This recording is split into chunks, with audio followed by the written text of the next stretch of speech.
Have you ever felt like you have to earn a break? Oh, all the time. Like you have to run yourself into the ground, hit total exhaustion, and only then are you finally allowed to rest? It's this idea that rest is a reward for suffering. It's incredibly common. We see it everywhere. And it's a recipe for disaster, honestly, which is exactly why we're digging into this stack of logs from the USS Arawyn. Right. We're looking at this period they called Lathira Shoreleave. And, at first glance, you think, okay, filler story, beach montage, tropical drinks. Fade to black. But this isn't really about a vacation, is it? Not at all. I mean, yes, they go to a planet, Lathira the Wolf, but the core of what we're looking at here is a case study.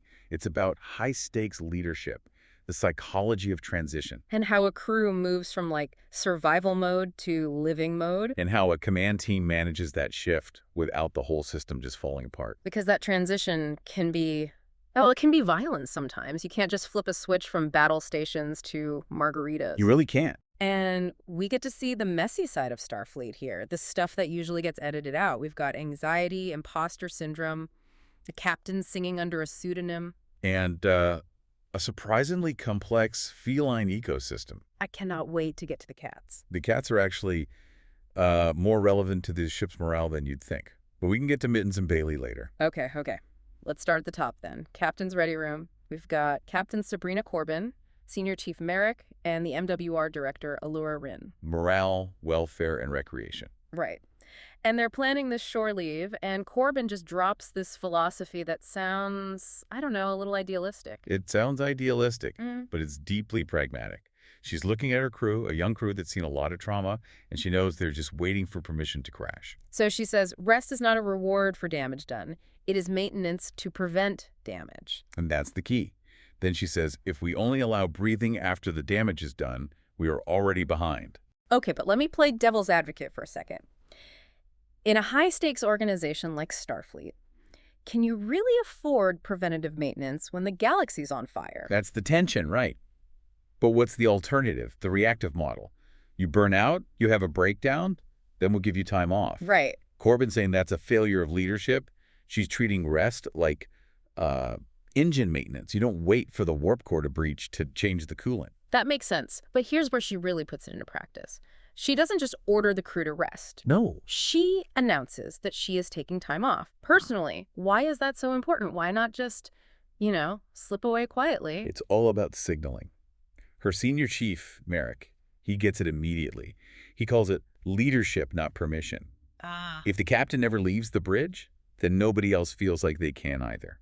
It creates this culture where you have to be seen at your desk even if you're not being effective. So by saying she's going to the Tide Gardens on Lathira IV to do nothing, She's giving them cover. she's giving them cover fire to go have a cocktail. Exactly. If the captain is offline, you don't have to check your comm badge every 5 minutes. It breaks that cycle of constant vigilance. Of course, just as everyone's getting ready to relax, bureaucracy hits. Always. We have to talk about the revolving door in engineering because this part was just frustrating to read. It's the classic conflict. The needs of the fleet versus the needs of the ship.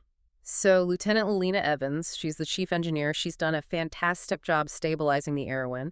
And boom, orders come down. She's recalled to her old ship, the USS Kepri. And why? Because the Kepri has propulsion instability and her old captain wants her back. It's a classic case of punishing competence with more work. She fixed one ship, so now she has to go fix another. Corbin fights it, but the orders are cut. Evans is gone, and it feels like this huge loss. But Yeah. then the replacement arrives, Lieutenant Commander Elias Harlan. Mm-hmm. I read the summary of his personnel file. Yikes. Yeah, goes is the technical term, yes. A lot of red ink on that file. It's a disaster. Demotions, injuries, friction with officers. He's described as abrasive. He's that guy who gets the job done but makes everyone miserable. So your question is, why send him to a ship that's trying to heal? Exactly. Is this just bad HR? I think it's more that nobody else wanted him. He's a fixer, not a politician. But watch how Corbin handles this. This is a high-risk move. She calls him while he's still in transit. And Harlan, he's expecting a lecture. He's so defensive. He's ready for a fight. He basically says, okay, give me the rules. Tell me you're watching me. And Corbin just flips the script. She denies him the battle. She tells him flat out, I don't care about the file. She calls it noise. She says, I'll judge you by how you treat the engines and how you treat your people. Is that wise, though? To just ignore a file that screams insubordination? It's a calculated risk.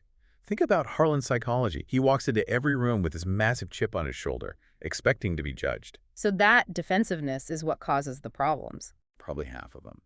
So by saying, I'm starting you at 0, not -10, she disarms him instantly. She takes the weapon out of his hand. Completely. And you can see it in the transcript of their call. His tone just shifts.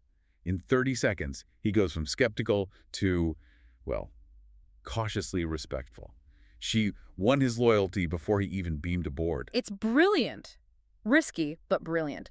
But while she's playing these, high-level chess moves, A very different struggle is happening on the lower decks. we need to talk about Ensign Ryan Collingway and Ensign Merrick. Right. This brings us to the mental health piece.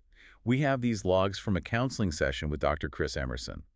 This is all fallout from that Arawyn Rift mission. And we don't need to get into the physics of it. The key thing for you to know is that the crew suffered from mass hallucinations, right? Correct. And specifically, trauma-based hallucinations. Yeah.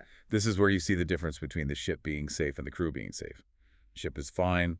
Collingway is spiraling. He admits to a hallucination where he murdered his friend. I mean, that's heavy stuff to carry. Even if you know it wasn't real. It's tied to past trauma with the Borg, so he's carrying this immense guilt. The feeling of doing it was real. His body doesn't know the difference. And then you have Ensign Quinn. Her experience was totally different. She connected with this alien life form. Yeah, Collingway saw a monster trying to kill them. Right. Quinn saw something that was just young and hungry. So now there's this tension between them. He's trying to protect her, but he's just projecting all his own fear. He is in a very bad spot. He sees this scary new chief engineer coming. He's reliving his own failures, and he is absolutely convinced he's about to be fired. He literally calls it imposter syndrome, amplified by real danger. Catastrophic thinking. He's just waiting for the other shoe to drop. And then it does, but not the one he expects. He's in engineering, trying to hide, and suddenly it's Ensign Collingway, front and center. The captain and the XO are standing right there. In his mind, this is it, the court-martial. But instead, You promote him. both of them, he and Quinn are promoted to junior lieutenants. And this is such a critical disconnect to understand. His internal reality versus the external reality. Inside his own head, he's a failure. But from the outside, command saw an officer who held the line, solved a crisis, and protected his team, even though he was terrified. He's just standing there stunned. His brain can't compute it. It's a great reminder that our internal monologue is often the most unreliable narrator in the room. And it all ties back to Corbin. She's validating their struggle by rewarding the result. She's forcing them to see themselves the way she sees them. Exactly. Okay, so we've had command decisions, trauma, promotions. I think we need a breather. I think we do. Can we please talk about the feline care program? Let's. Because this sounds trivial, cats on a spaceship. But it's a fascinating look at community building. It solves a real practical problem. So Dr. Amberlin, the CMO, and the XO, Commander Battenberg, are having a meeting about the 6 known cats on the Arawyn. And it's a legitimate logistical stress. Officers go on away missions. Who feeds the cats? If there's a red alert, who secures the animals? For pet owners, that's a huge source of background anxiety. And the characters here are great. We have Mittens, the XO's cat, and then there's Bailey, a kitten with a cleft palate recovering in sickbay. Bailey is the catalyst. She needs a home, but she also needs care. So Dr. Amberlin pitches a feline daycare. Just convert some unused quarters into a cat paradise. It's genius. It is. But my favorite part is the banter. They're joking about Bailey being a counseling cat, and then Battenberg, the XO, the one who usually has to be the tough one. The bad cop, yeah. She steps up. She agrees to adopt Bailey to keep her own cat, Mittens, company. It completely humanizes the command structure. It shows the ship isn't just a workplace, it's a home. When the XO is worrying about her kitten, it makes her approachable. It's that soft power of leadership. Creating a space where people and cats are cared for. It says you don't have to stop being a person just because you wear a uniform. And speaking of not being a person in a uniform, we have to get to the captain's shore leave. This is where it goes from, like, a management textbook to something way more personal. it really is. This whole section is about identity. We saw Corbin the captain. Now we see what happens when she takes the uniform off. So she goes down to Lathira IV. She leaves her own cat, Ptolemy described as having smug precision, which I love, behind. She checks into the resort, but she doesn't stay there. No.